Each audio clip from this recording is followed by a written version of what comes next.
किसी ने पूछा है तुलसी की लकड़ी से दिया कैसे जलाते हैं? जैसे माचिस की तीली से दिया जलाते हैं वैसे। तुलसी की लकड़ी, तुलसी सूख जाती है, ऐसे उखाड़ करके मत फेंको उसे, उसका चूर्ण बनाओ। एक एक चम्मच सुबह शाम को पानी के साथ फंकी के साथ ले लो, थायराइड नहीं होगा, गले में सूजन नहीं होगी, कंठ संबंधी और भी बीमारियां नहीं होंगी।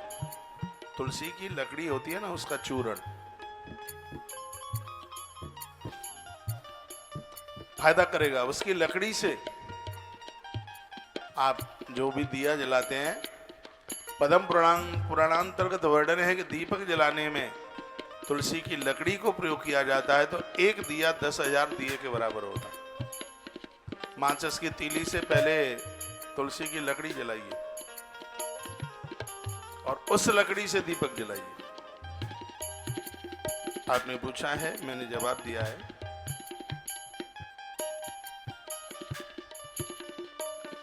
तो जिस प्रकार से माता कैकेयी ने अयोध्या के राजकुमार को पुरुषोत्तम राम बना दिया, उसी प्रकार से तुम्हारे जो कर्म हैं वह एक न एक दिन तुम्हें भगवान बना देते हैं।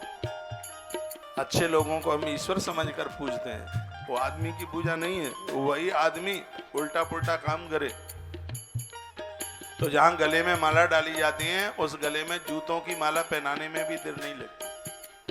यदि कोई आदमी पूज रहा है, उसको वंदन किया जा रहा है, उसे प्रणाम किया जा रहा है, यह आदमी की पूजा नहीं है, उसके पवित्र कर्मों की वैल्यू है। हम कितने भी सुंदर हों, किसी भी जाति में जन्म लिया, किसी भी अच्छे से गांव शहर में पले हों, जन्मे हों, यदि कर्म ठीक नहीं है, कोई आंख उठा करके भी हमें ठीक से देख नहीं पाएगा। और यदि हमारे कर्म विशुद्ध हैं, पवित्र हैं, तो दुनिया के घर घर में भी हमारी और आपकी पूजा हो जाएगी। आप धन कमाते हैं, बहुत बड़ी बात नहीं है, धन आप कमाते कैसे हैं ये बात बहुत बड़ी है। पैसा आवे सात्विक भाव से आवे। जो युवा लोग हैं, काम करने से चूकिए मत, उत्साह के साथ, विश्वास के साथ। आदमी के जीवन में इम्पॉसिबल शब्द होना ही नहीं चाहिए। हाँ, विश्वास के साथ जीवन जियोगे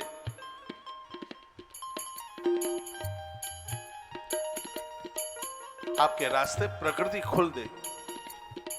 तो भरत का चरित्र मुझे बहुत प्रिय लगता है। भरत माता कैकेयी के पुत्र हैं। भरत धर्म है, कैकेयी कर्म है। कर्म के द्वारा धर्म जन्म लेता है।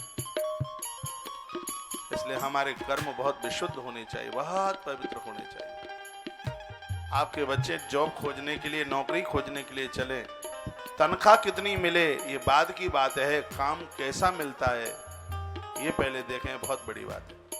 रुपया ज्यादा मिल जाए, मुर्गी फार्म हाउस में शराब के ठेके पर नौकरी मिले, इंद्र का पद मिले, तो भी मत स्वीकार करना। जीवन नहीं है, कोई जिंदगी नहीं है। पैसा कम मिले, मन को शांति मिले, मन को सुकून मिले। मेरा ड्राइवर कहता है, भले ही दूसरी जगह मुझे 50,000 रुपया महीना मिले, लेकिन मेरे जीवन में इससे सुकून और इससे ज्यादा आनंद कहीं नहीं हो सकता। मैं महाराज जी के बगल में बैठता हूं, बोलता है। वो बोलता है कि लोगों के मेरे पास फोन आते हैं और कहते हैं एक बार महाराज जी से बात करा दो।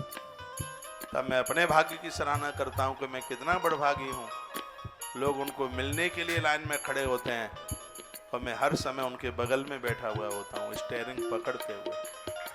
कभी वो मेरे सिर पर हाथ रखते हैं चलते हुए, कभी मेरी पीठ पर हाथ रखते हैं। तो मुझे बहुत सुकून है, मुझे बहुत अच्छा लगता है, मुझे बहुत शांति मिलती है। और जगह पैसा भले ही ज्यादा मिल जाए, लेकिन यह आनंद नहीं मिल सकता। और मेरा ड्राइवर कहता है कि समझदार लोगों को कभी भी ऐसी नौकरी छोड़नी नहीं चाहिए। ये नौकरी इंसान की नहीं है, नौकरी तो भगवान की है, परमात्मा की है, जिसमें उसका ध्यान रहता है, उसका स्मरण रहता है।